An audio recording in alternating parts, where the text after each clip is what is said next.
What's up, everybody? My name is Godzi, and welcome back to another episode of Umineko When They Cry Answers Arc. Last episode, we continued with Chapter 8 as Angie got even more upset with Battler and Beatrice, wondering what the hell is the point of this game, since it's, not the truth she's looking for. And Amakasa was telling her, hey, don't get too bent on revenge, because then your whole life you'll just spend it hating Eva. Which, granted, she kind of already does, but, whatever. Fuck, there was one comment I got last episode, which was actually... Oh, yeah. Alright. There was one thing said last episode that confused me greatly. And it was when Angie mentioned the message bottles and how Beatrice was just like, quite a shame that only 2 of them made it to shore. My greatest work, land, never made it to shore. And I spent, the whole time thinking, what the fuck is land? Because it's not 1, because 1 made it to shore. It's not 2, because 2 is turn, and that one made it to shore. I think 1 and 2 were the ones that made it to shore anyways.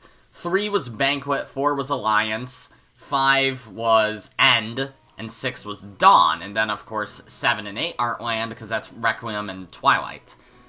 Land, apparently, was an unused chapter that, was originally supposed to be Chapter 3, but fans thought Chapter 2 was too difficult, so it was scrapped and replaced with Banquet. And apparently, at that point, Virgilia was supposed to have some roles similar to Erica in Chapter 3, and there was supposed to be something with an evil version of Battler. That's something, ain't it? But either way, I guess that was just an allusion to it, so whatever. I don't think it's terribly important in the grand scheme of things, since Virgilia isn't Erica, so good. Either way, there were 2 other comments I got. One saying that they were impressed with how I basically guessed the entire roster of Golden Fantasia. Okay, I guess there aren't that many characters then if I guessed nearly the entire roster, because I think I just started ratting off names, like Battler, Beatrice, Eva, Beatrice, Ronave, Gap, George, and Jessica would make sense as well, of course, and I think those are the only characters I mentioned, right? Oh no, probably, yeah, Erica and Delan are also. I just named basically everybody who I've seen get into a physical confrontation in this game. So I also said Will. Did I say Burncastle? If I didn't, then Burncastle.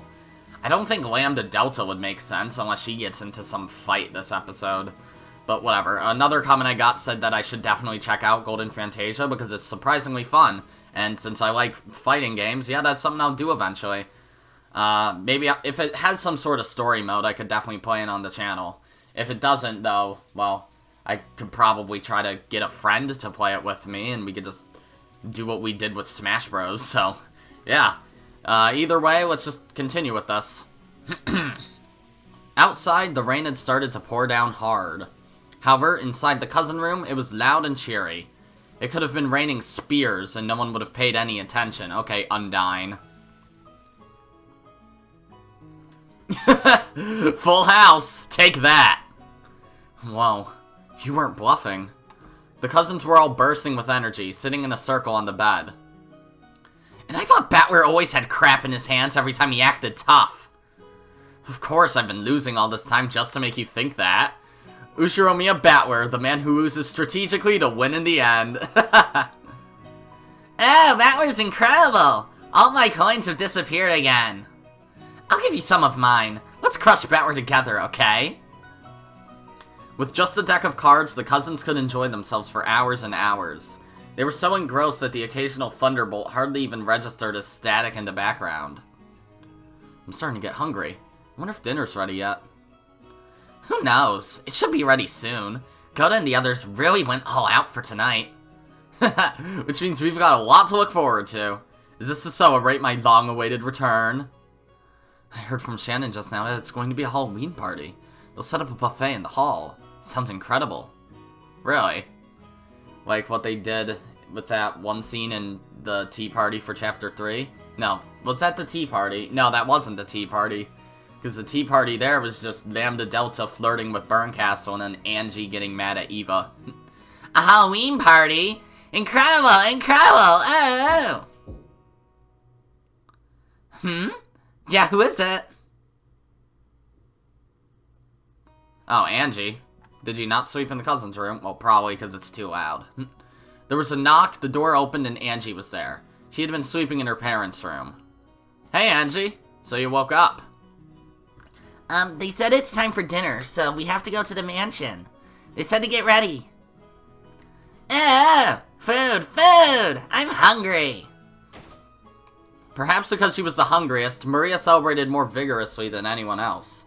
She jumped up happily and hopped off the bed. As the others still clambered off the bed and started putting their shoes on, Rudolph and Kyrie came into view. Hey brats, time for food, so get ready. Looks like today will be extra special. I can't wait to see it. I know! It's a Halloween party! A Halloween party? They accidentally capitalized one of the I's, it seems. I know, and Angie doesn't. Mo, it's a Halloween party. Who knows? We'll have to go and see for ourselves. Everyone ready? It's about time to go. Is everyone here? Please follow me. Maria, over here. Your collar's crooked. Oh boy. Oh, I'm starving. The food is the best part of these family conferences. Are you starving too, Angie? Eva smiled at Angie. Yeah, I'm starving. Angie, I'm hungry, right? Don't worry about it. Yeah, I'll bet you're starving. My stomach's rumbling too. Okay, let's get out of here. Looks like the wind's blowing hard outside. Make sure you don't lose your umbrellas. Is Angie 6 right now, or is Angie, like, the Angie we've come to know right now? Everyone, please take an umbrella. Here's your umbrella, Angie. Thanks, Dan Eva. Okay, yeah, she must just be 6. Oh, girls really are so cute. Come over to play at your aunt's house one of these days. It's a promise, okay? Looks like Aunt Eva's taken a liking to Angie. Yep. Apparently, Mother really wanted a daughter. I've heard that too. I think she adored me too when I was little. My mama said she really wanted a son. Ew. If your kid grows up happily, it doesn't matter if they're a boy or a girl. Maria's my precious, precious gift from God that I beat up. She's my precious punching bag. When they got outside, the wind was fairly strong. Eva, who had really hit it off with Angie, offered to share an umbrella with the little girl. It was hard to tell what they were chatting so excitedly about, but they seemed to be getting along splendidly already. Battler opened his umbrella as he watched this.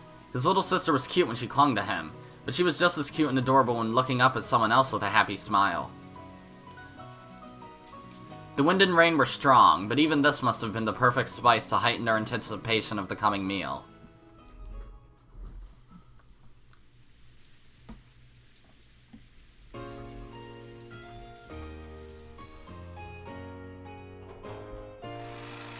Oh my god. Okay then. Wow, that's pretty good. Thanks to some festive decorations, the main hall had been remade into the scene of a Halloween party. Yeah, no kidding. Not sure what's up with the red, blue, and yellow streamers, but whatever. The Ushiromiya family always took meals in the dining hall. This was the first time I'd ever seen a buffet-style party set up in the main hall. Wow, they even have champagne. I can't even tell what most of the food is. Well, there's sandwiches, and then what's under that? Sushi? And above that looks like breaded egg rolls or something with toothpicks in them. Oh, hello, Beatrice. I forgot that you were here. Yo, Battler! Hey, Maria, long time no see. Beto! Happy Halloween! Trick or treat! I have some candy for you, but now is not the time. After all, it's just before a meal. Thank you, Beatrice. I see you're looking as beautiful as ever. You too, Rosa. You certainly don't look old enough to be a mother. Have you been drinking? Your ears are looking pretty red there. Well, after you left, Kinzo said he'd bought this rare drink, so I couldn't help but sample a bit. And this coming from a person who tells little kids not to eat candy before a meal. Pardon me, Beatrice, the master is calling for you. I saw Kinzo beckoning from over by the portrait. Good grief. When it comes to ceremonies, that man is always so obsessed with form. It's probably about that ceremony for the Gold's return. This is a huge turning point for the Ushiromiya family. You'd better go and play along. It does make one feel a bit lonely, though. This won't change the fact that you're the Ushiromiya family alchemist. Perhaps. Then I'll be back shortly. See you later, okay? According to Genji, today's party has a bit of a theme to it. You'd better look forward to it. You make it sound like you did any of the work. You're another one who obsesses too much over details. Later! Battler, is something going to happen today? Is it a special day? It looked as though even Angie had picked up on that much. She seemed to be getting tense for no reason. This is a special day for the Ushiromiya family, but it doesn't have anything to do with you personally, so you should just relax. Okay. Ah, that's right. Hey, did you know? Hey. I just heard a huge secret from Aunt Eva. Even Maria doesn't know, but I'll tell you. Oh? So what's the secret? Okay. I heard that if you get an almond in yours, you win. Win? Is this like a lottery or something? Anyway, if you get an almond, you win. Angie puffed out her cheeks. Apparently she wanted to be praised for sharing this exciting secret. But just knowing that almonds win doesn't really explain much. Okay, got it. Thanks for running me in on that major secret. You're mean, Battler. I even told you my secret. Angie, her cheeks still puffed out, headed back to where Aunt Eva was. Okay, so yeah, she is 6 right now and not, upset. They really are getting along well. Well, I guess I have no problem if it's her aunt. If it were some guy from her class, I don't care if they're in elementary school, it's not happening. No playing with the opposite sex without Battler's approval. Okay. At that moment, Genji's voice rang out. The chatter gradually subsided and the rain outside once again became apparent. Ladies and gentlemen, I ask for your silence. Silence filled the room.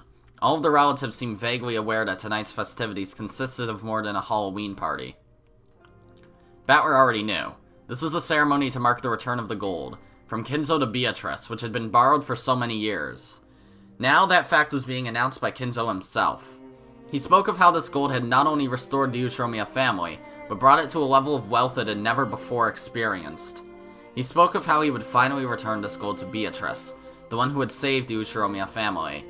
Kinzo personally handed an ingot, decorated with a bright red ribbon, to Beatrice. This is the debt we owe to 3 generations of Beatrice, the Golden Witch. The Ushiromiya family will never forget it. Sheesh, if you have nowhere to put it, I'll be happy to take it off your hands. Beatrice. It was hard to imagine Beato, of all people, getting admonished by Genji. I couldn't help but laugh. I am Beatrice, the Ushiromiya family alchemist. Tonight, I acknowledge the end of the loan contract for the 10 tons of gold. Now, several decades following my grandmother's generation, the time has come for the eagle that lost one wing to fly once more. I will watch over that eagle, and I pray for its prosperity in all generations to come. Applause filled the hall. Though she'd managed to make such a dignified speech for once, as soon as it was over, she stuck her tongue out and leered at us. Okay. I guess that's about the limit to how long Beato can stay serious. By passing her name on through the generations, Beatrice the Golden Witch may live for thousands of years. Therefore, even her descendants shall be Beatrice, and all shall be alchemists to this family. The descendants of the Ushiromiya family will praise Beatrice for her gratitude forevermore, and this will be passed on through the generations. This family will always be indebted to Beatrice, and she will always be our family, tied by a noble bond. Let those who acknowledge this show their recognition with their applause.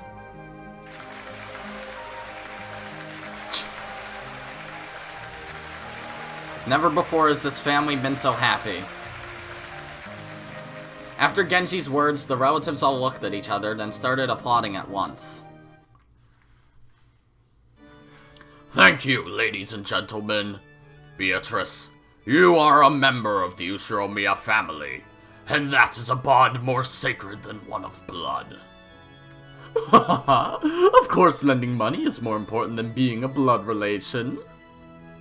Beatrice. After that, Kinzo's long-winded speech continued. Tonight, Kinzo would retire as the Ushiromiya family head. Then he announced that he would reveal the distribution of his inheritance. A stir of excitement spread across the siblings in money trouble when they heard that they wouldn't have to wait for Kinzo's death to get their shares. I am aware that each of you is in trouble with money. This should be enough to resolve all of those problems. But do not grow complacent. This is my inheritance given to you before my death. In the past, though I have been strict, I have always watched over you. However, beginning tonight, your father will cease to provide support of that kind. I shall watch on as you take flight, as though watching down upon you from the heavens. No longer will I interfere. You may live however you please. Dad. Father. We understand. We will certainly take flight on our own. Here and now, all of us siblings swear to work together, to make the Ushiromiya family even more prosperous. I like how, out of all of them, the one who's crying is Rudolph. That's right. If we stick together, nothing can stand in our way. Hideyoshi laughed, but Genji admonished him. However, he could understand why they were so happy. So far, the siblings have quarreled ruthlessly over the inheritance. However, this evening, the inheritance had been neatly split apart, and they no longer had any need to scheme for money.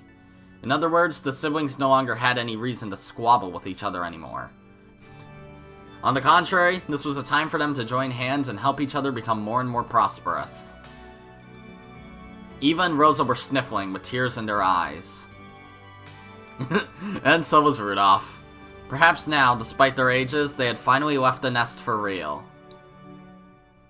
Tonight, the eagles of the Ushiromiya family would leave Rokanjima, the nest weaved from the witch's magic, and go their separate ways.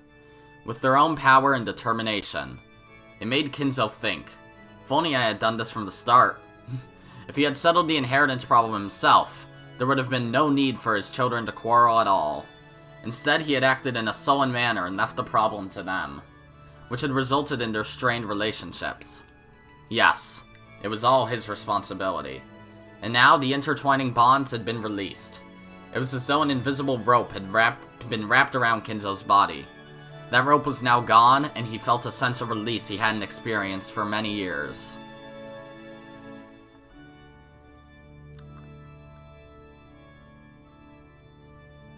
The four siblings stepped forward, and before Kinzo, they swore to all support Kraus, the new head, and lead the family to greater prosperity. Their faces sparkled with an unexpected youthfulness. It was only natural. After all, none of the four had made such a natural-feeling promise since the time they were kids. As the vibrancy of their youth returned to them, the siblings made a promise once again. When Kraus finished his announcement, a friendly applause filled the hall. The cousins, and the servants too, joined in on the applause that continued on and on. Angie watched this, dumbfounded. The four siblings were supposed to have quarreled with each other constantly since they were kids. Okay, so now we're back to regular Angie.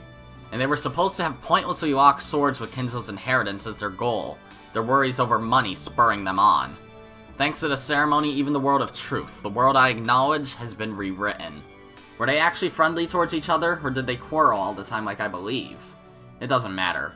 Either way, right here, right now, all of those problems have been resolved.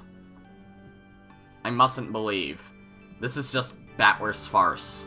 Even though I knew that fact, when I watched Dad and the others hugging each other, with teary smiles on their faces, I couldn't help but feel something warm welling up in my eyes. I won't believe.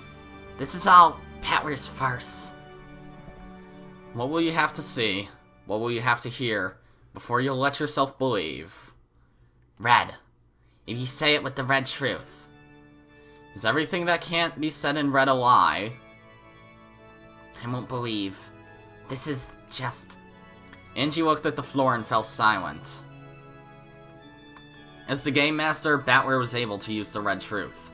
However, that rule only exists on a witch's game board. In the world of humans, Red Truth doesn't exist. People see things, hear things, and when they believe that something is worth believing, they accept it as a Red Truth. Unless Angie accepts it, no kind of truth can become truth. Battler wanted her to realize this. There was no point in using the Red Truth, a rule of this game, to force the truth on her. Angie would have to use her own power, her own heart, to accept the truth as truth. The decision was Angie's. No one could force her to decide either way, so there was nothing wrong with Angie declaring this scene to be a farce. But if so, then what about the hot tears dripping down Angie's face? Angie would have to think that through herself, without anyone telling her. After one sniffle and a rub of her eyes, Angie let the 6-year-old version of herself take control of her peace. Couldn't Angie just use the blue truth if she wants Battler to use the red? Or is that like an unwritten non-rule this time that she can't use the blue truth? What followed was a harmonious, fun stretch of time. Beautifully adorned dishes were brought in one after another, and champagne corks were loosened with pleasant sounds. Several small tables were set here and there, each with its own theme. That was where the fun lay in the stand-up buffet party, as the guests wandered from table to table, pondering what they should eat first. This sort of performance was where Gohda's genius shone through. The hotel that let him go should have regretted ever having done so. Of course, a stand-up buffet would probably be a tiring affair for the middle-aged, so chairs had been set up as well. However, each time a new dish was brought into the hall, they could get up to look, wandering through the tables however they pleased. This way, they could each bump into a new group of people, then mingle elsewhere when that group melted apart. People are interesting. Fucking Genji's just like, what the hell, master? Please stop! You're supposed to be professional! As the members in each group changed, so did the topic of conversation. The bustling Halloween party played out like a colorful kaleidoscope. The origami chains decorating the walls brought back youthful memories. Those would help anyone enjoy themselves like they were kids again. Even to Angie, it was like a dream. She chatted happily with her cousins. She also chatted with her aunts and uncles. Beato showed her several tricks that she called magic. Maria said they were magic, Angie said they were tricks, and the night grew even more lively. The two young girls were so fired up that the adults decided to show some tricks they knew, shocking both of the kids utterly. Eventually they started showing tricks to the others, asking if they'd ever seen this one or that one before. And it became a party of magic, just perfect for Halloween. In addition to magic tricks, several quizzes, riddles, and games popped up, reminding everyone of their childhood days. Even the servants who were serving food got dragged into the groups, and the whole hall was filled with chatter. To Angie, young as she was, every single magic trick, quiz, and riddle was an entirely new experience. They stimulated her intellectual curiosity, and she couldn't contain her excitement.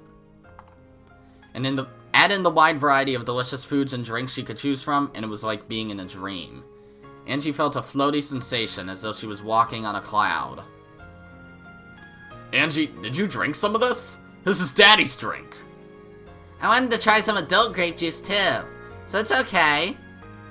Your face is looking a little red there. Are you feeling alright? She only had a bit, so I think she'll be fine. I'll be fine. I'm not a kid. Oh, great.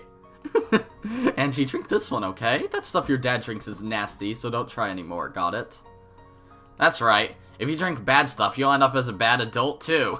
I'm not gonna be a bad adult. I'm gonna be a princess. That's right. Angie's our princess. Yep. She's our family's princess. I agree. You'd better come over to my house to play sometime. We'll have lots of fun. Okay. Thanks, Aunt Eva. Everyone's being really nice. It almost feels like I've become a real princess. I felt so great I could almost believe that this whole celebration was being held for my sake. Battler stood outside that group of people. As he watched Angie smiling happy from the distance, he smiled too. When she smiles like that, she really lives up to her name. It's so sad. I agree. It really is a smile fit for an angel. I hope that smile comes from the real Angie, and not just a piece. Even if it doesn't, she's watching this, and she can think it through herself. This game between you and Angie really is overflowing with affection. So much that it's irritatingly slow for me. And what's wrong with that? There's no one to get in her way. No obstacles or tactics or anything else to worry about. That's right. This game is no longer a battle. Now that you mention it, this is cleaning up. Cleaning up after our game. I'll never be able to make up for the sin I did to her. Wait, is this Battler saying this? I'll never be able to make up for the sin I did to her through my careless actions. We have to take responsibility for our game. We'll make up for our sins together. That's why we're showing Angie this final game. I don't know which one said which, but whatever. Do you think that Angie will be able to use that key the right way? Of course. I've thought about forcibly dragging her in the direction we think is right. Such an attempt would probably have been meaningless. When you're forced to make a decision, it's hard to accept that it was truly a correct one, no matter how much time passes. Exactly. And she has to think and choose for herself. Even if she doesn't make the decision we view as the correct one, I think we should respect it. You are the game master. I cannot argue with you anymore. I will simply watch on and enjoy this night. This game is really significant for Angie, but for us it's kind of like a party after the show. It's almost time, but are you sure? Angie might get the wrong idea again, right? It'll be fine. In fact, this is necessary. Just like how you appeared in the way you did. And everyone else, too. Then let us enjoy this final celebration with the others.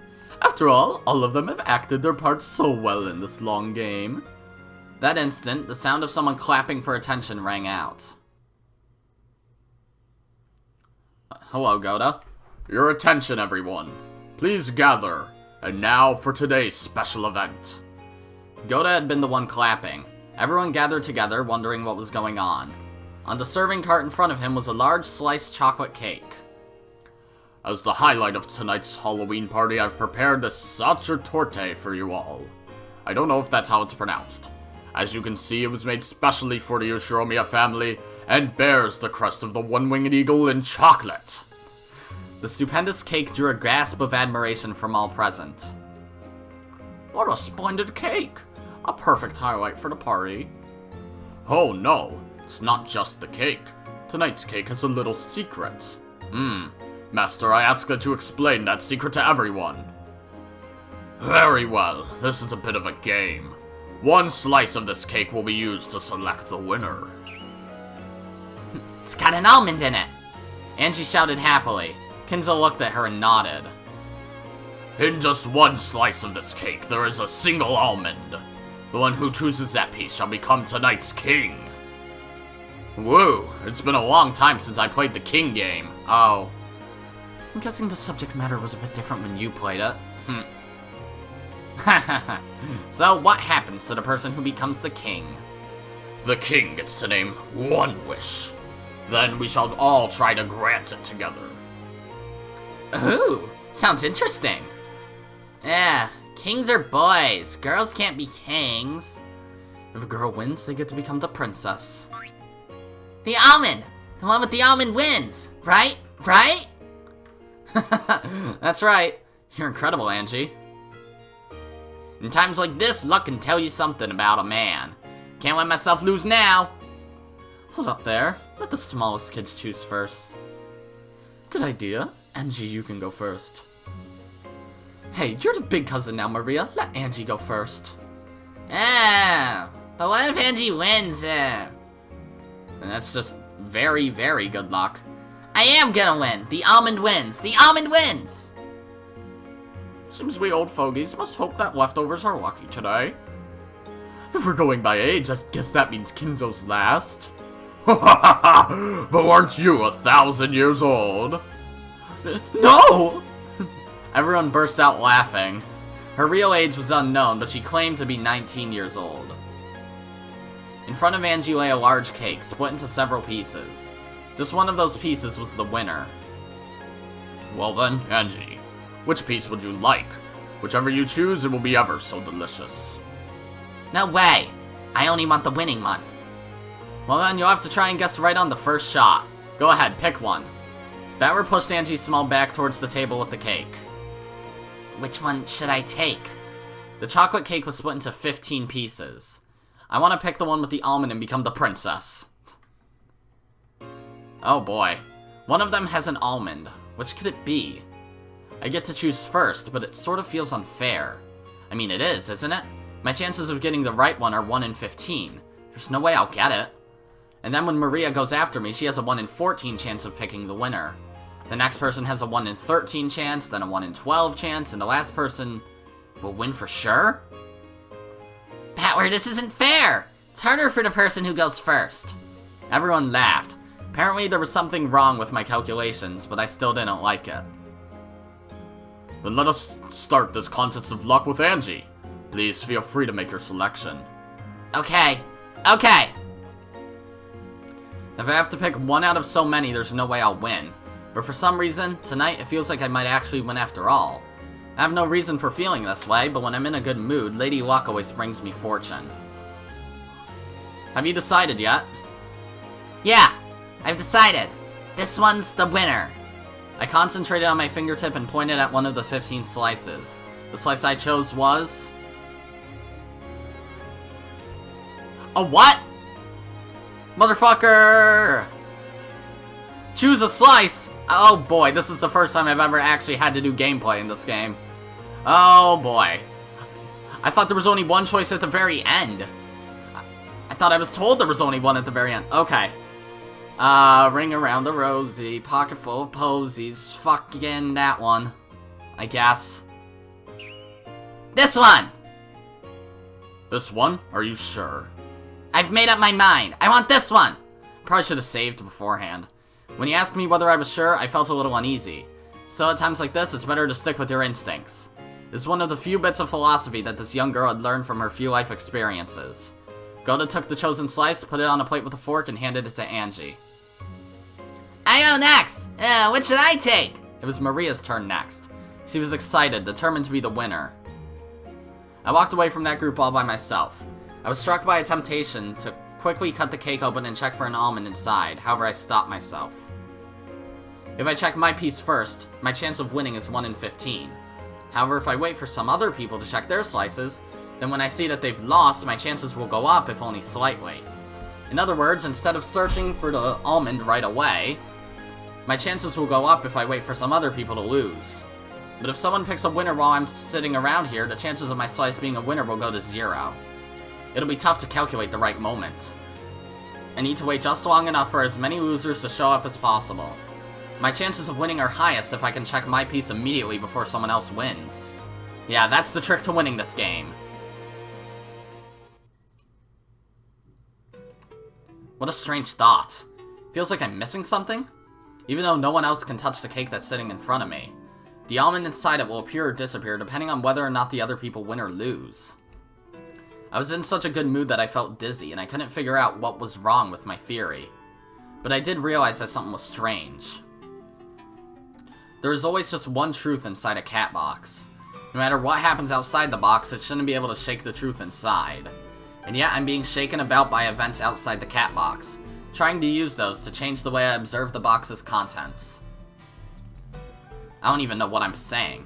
Another me is trying to say that, but it's too hard for me to understand. I feel like I'm drifting. I got so cheery and excited that, even though I'm not sleepy, my mind feels hazy. Maybe it's because I drank Dad's adult drink.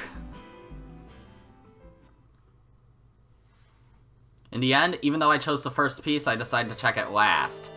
After I've seen that everyone else has lost, my chances of winning will be 100%. I tried to find the contradiction in my thinking, but I didn't really get it, so I stopped.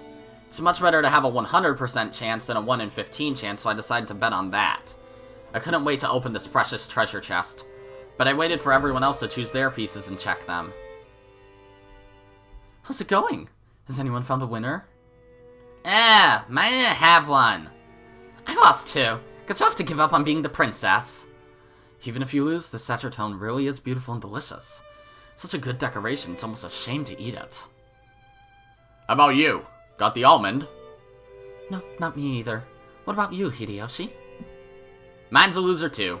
Looks like I've used up all my luck with my company and my wife. What exactly do you mean by that? What about you, Dr. Nanjo? I'm checking it now. Games like this can truly be fun every now and then. Indeed. Sometimes a simple test of luck without any strategy or tactics can be quite entertaining. What about you, Beato? Who's the liar who said leftovers would be lucky? Grr. What about you, Angie? Was there an almond in yours? I'm checking now. Oh, you still haven't touched yours? I'd been following my own personal probability theory, but I didn't think I could explain it well to Battler, so I didn't mention it to him. I wonder if there's an almond in here. If I win, I'll be tonight's princess.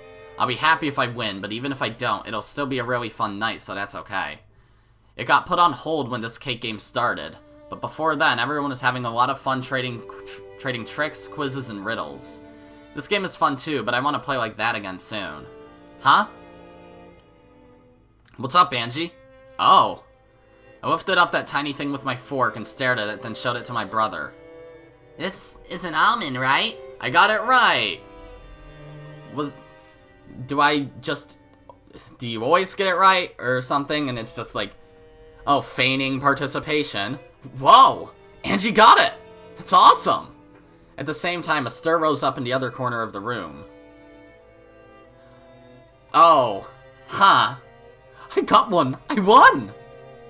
Oh, so Eva won. My. Congratulations, Eva. That's wrong! I won! Minus the almond! I held the almond high and shouted across the room. The crowd around Eva split, and everyone stared at me, surprised. I was surprised too. The thing in her hand was without a doubt an almond. What the heck? What's going on here? Gohda, there seem to be 2 almonds, so are they both winners? But that shouldn't have... Does this mean that one of the 2 winners made a mistake? Angie's is clearly an almond. How about your end cannon? Eva's is clearly an almond. Ha ha ha ha! And it seems that they both win. Master. What an odd occurrence. What's all this, Gohda? Well, it seems we've had a little mistake. Perhaps they should do rock, paper... Come now, don't be stingy. It just means that 2 almonds have appeared to signify the queen and the princess. Precisely. Let's have them both be winners. Well, but... Gohda was hesitant. Actually, he had prepared a single special dessert for the king. It had been decorated in a way that made it hard to split for 2 people, so it wasn't convenient for there to be 2 kings. When Eva heard Gohda mumbling something to this effect, she shrugged and laughed. In that case, let's have Angie be the princess. The princess? I'm a princess? I'll be your attendant. That works, right? Of course it worked. Angie had been worried that Eva would be declared the winner since she had spoken up first. So she hadn't even dreamed that Eva would give it up to her. But are you sure? You won too. It's okay, I get to be your attendant. Come, princess. What wish do you want granted? Let's hear it. I've already chosen my wish. Oh, and what is it? Won't you tell your aunt? I want this fun time to keep on going, forever. The young me spoke for the desire in my heart. What we were doing before this was fun, so I'd like to keep doing it. I get the feeling that the nuance has changed. Still, that was unmistakably my wish. What we were doing before this? Oh, you mean those tricks and quizzes? Yeah! Then let's do this. Listen up, everyone. This is an order from your princess. Remember how much fun we were having earlier? Let's all entertain Angie with tricks and quizzes. I'd assume you always get the almond, because there's no way I got it right first try. Hold up there. I've already used up all my magic tricks. Let's do quizzes and riddles. So, we just need to entertain Angie with quizzes. We can all present quizzes for our princess to enjoy. I see. Understood. Yes, how intriguing. Then, Angie, let us do it this way. Everyone will give you a quiz or a riddle, and you can try to solve them. Each time you succeed, I will give you a medal. A medal? You probably mean some sort of commemorative medallion. If you get a lot of puzzles right, you'll get a lot of medals. Just gathering medals is a tad boring, don't you think? Yes. Depending on the number of medals you collect, I shall give you a fantastic present. Well, do you suddenly feel fired up? It sounds amazing. So there's even a prize.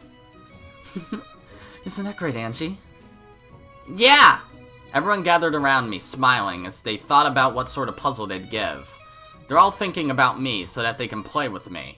Just the feeling of having that all to myself almost made me explode with joy at becoming the princess. Really? Okay. I don't really want to upload 4 40-minute episodes in a row. And this quiz thing sounds interesting, so I kind of want to read this now, so I'll just continue.